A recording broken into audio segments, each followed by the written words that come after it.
Ежелгі Қытайда мандаринді бақыт, байлық және ұзақ өмір сүрудің символы деп есептеген. Сол үшін де олар қонаққа бара жатып, мандаринді сыйлыққа алатын болған. Өз кезегінде үй иесі де кетіп бара жатқан қонағына осы жемісті сыйлаған. Мандариннің емдік қасиеттері: жөтелге қарсы пайдалы, қысқы уақытта адам ағзасына өте пайдалы витаминдерге ие. Мандарин шырыны тері және тырнақтағы жараларды жақсы емдейді. Мандарин ішектің жұмысын жақсартады және тісті қатайтады. Құрамындағы қайталанбас зат нобилетин және майдың жиналмауын алдын алады. 100 грамм мандаринде 42 калория болады. Асқазан ішек аурулары іш өтумен оласқан кезде мандарин шырыны өте пайдалы болып келеді. Сондай-ақ оның қабығы бронхитке, тері ауруларына, ішке бөде, ұйқысыздыққа, жоғары қан қысымына қарсы өте пайдалы. Майо ғылыми орталығы мандариндер көңіл күйді көтеріп, адамға оптимистік рух беретінін анықтаған. Бұл мәуенің құрамында лимон қышқылы да өте көп. Сондықтан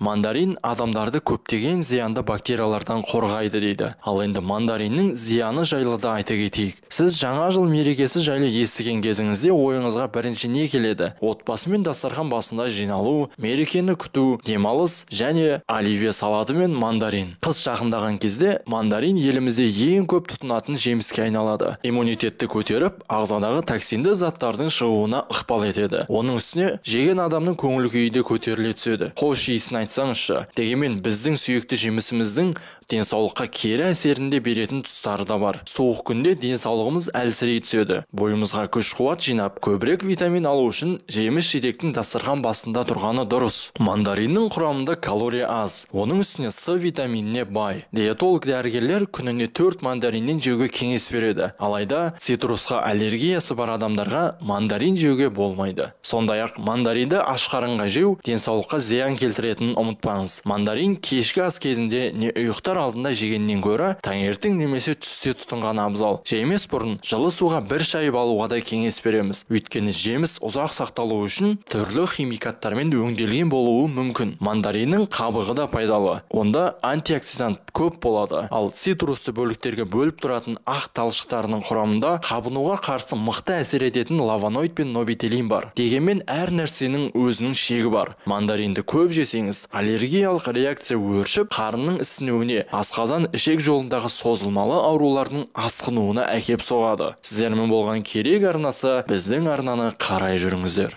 Мандарин қабығында эфир майы, фитонцид, каротиноид, дәрумендер, антиоксидант және басқа да пайдалы заттар көптеп кездеседі. Сондықтан оның қабығында қажетке жарата біліңіздер. Кезекті видеомызда оның адам денсаулығына пайдасын айтатын боламыз. Ішіңіз кеуіп, дисбактериоз болсаңыз, кептірілген мандарин қабығын кофе ұнтақтағышқа салып, ұнтақтап, сүзбе, ботқа секілді тағамдарға бір шай қасықтан қосып жеңіздер. Екінші, кеңірдекше қабынуы кезінде кептіріліп, ұнтақталған 2 ас қасық мандарин қабығына 1,5 стакан қайнаған су қойып, 5 минут баяу жанып тұрған отқа қойыңыз. Дайын болған соң тұнбаны күніне 2 рет тамақ ішерден жарты сағат бұрын тұтыныңыз. Міндетті түрде жылытып ішу керек. Жөтел кезінде 2 ас қасық ұнтақталған қабыққа 1 стакан су құйып, 1 апта қараңғы жерге сақтаңыз. Содан соң сүзгіден өткізіңіз. Дайын болған соң күніне 3 рет тамақтан бұрын 20 тамшыдан тұтыныңыз. Төртінші, суық тиіп тұмауратсаңыз, жөтелсеңіз, ингаляция жасаңыз. 1 уыс ұнтақталған мандарин қабығын суға салып, қайнатып, буымен 10-12 минут демалыңыз. Бұл әдісті жасаған соң 1-2 сағатқа салқын жерге шықпай күтініңіз. Тырнақ тез сына берсе, тырнағыңызды кем дегенде күніне 2 рет мандарин қабығымен сүртіп отырыңыз. Шаршағанда, жүйкеңіз жұқарып күйзеліске түскенде, ұсақ-ұсақ туралған мандарин қабығын көлемі шамамен 7 см болатын матадан тігілген қапшыққа салып, өзіңізбен бірге алып жүріңіз. Егер жоғарыда айтылғандай жағдайлар болса, қапшықтағы мандарин қабығының хош иісімен демалыңыз. Жүрек соғысы артып, артериялық қысым көбейсе, ұйқысыздыққа ұшыраған болсаңыз, 1 стакан ұнтақталған қабыққа 3 литр қайнаған су құйып, қоспалы суды қайтадан қайнатыңыз. Ваннаға құйып, осы суға түсіңіз. 2 күнде 1 рет ұйықтар алдында осы әдісті пайдаланып тұрсаңыз, аталған аурулардың алдын аласыз. Диетолог маман кімдерге мандарин жеуге болмайтынын айтты. Міне, Әне-міне дегенше қыс мезгілі де келіп қалды. Жаңа жыл қарсаңында көп тұтынылатын бұл өнімді енді кімдерге жеуге болмайды екен? Мандарин негізінде пайдалы қасиеттерге бай, бірақ кейде ас қорыту жүйесі ақауы бар адамдарға зиян тигізуі мүмкін дейді. Мандарин Б, П, К және Д дәрумендеріне бай. Құрамында минералдар, кальций, магний және калий бар. Сонымен қатар мандарин тамаша антидепрессант саналады. Дәмі ғана емес, түсі, хош иісі де адамда мереке сезімін тудырады екен. Дегенмен маман сүйікті жаңа жыл жемісі цитрус екенін және аллергиялық реакция тудыратынын еске салды.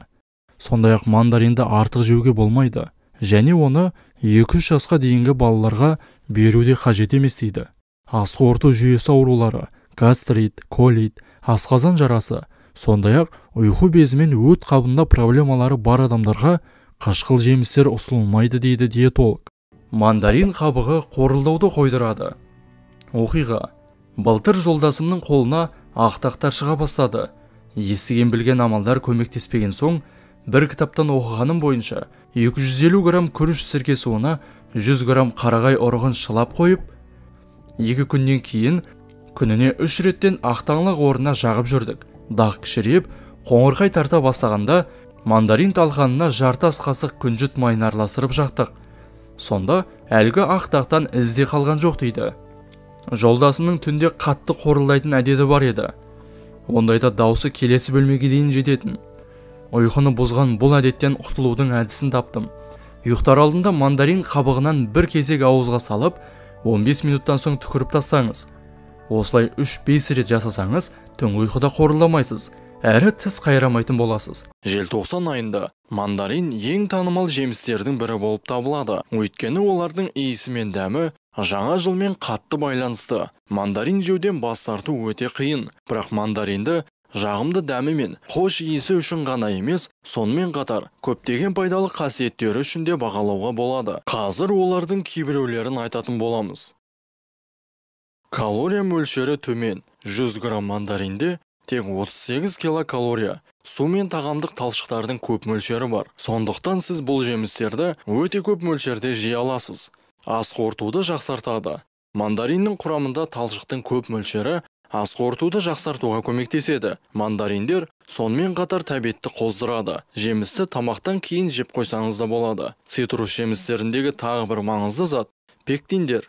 Жүрек қан тамыр жүйесін қорғайды. Батыс Онтарио университетінің ғалымдары өз зерттеулерінде флавоноидтарға бай мандарин метаболикалық синдромнан қорғайтынын көрсетті. Бұл көбінесе жүрек қан тамырлары ауруы мен екінші типті қант диабетін тудыратын метаболикалық бұзылулар кешені. Иммунитетті күшейту, қыста суықтан қорғану және иммундық жүйені нығайту әсіресе маңызды. Мандариндер С дәрумені мен фитонциттердің көп болуына байланысты көмектесе алады. Фитонциттерді табиғи антибиотиктер деп те атайды. Өйткені олар зиянды микроорганизмдердің көбеюін тежей алады. Көңіл күйді көтереді. Жаңа жылмен жағымды ассоциацияның арқасында мандариннің хош иісі ғана көңіліңізді көтере алатыны жасырын емес. Бұл жарқын жемістерде стрессті жеңілдетуге, жүйкені тыныштандыруға, жалпы әл-ауқат пен ұйқыны жақсартуға көмектесетін эфир майлары бар. Сондықтан егер сіз жұмыс күнінен қатты шаршасаңыз, бірнеше мандарин жеп қойыңыз. Сонда сіздің жағдайыңыз жақсы жаққа тез өзгеретін болады. Ал сіз осы қыста мандаринді көп жедіңіз бе? Денсаулығыңыз мықты болсын.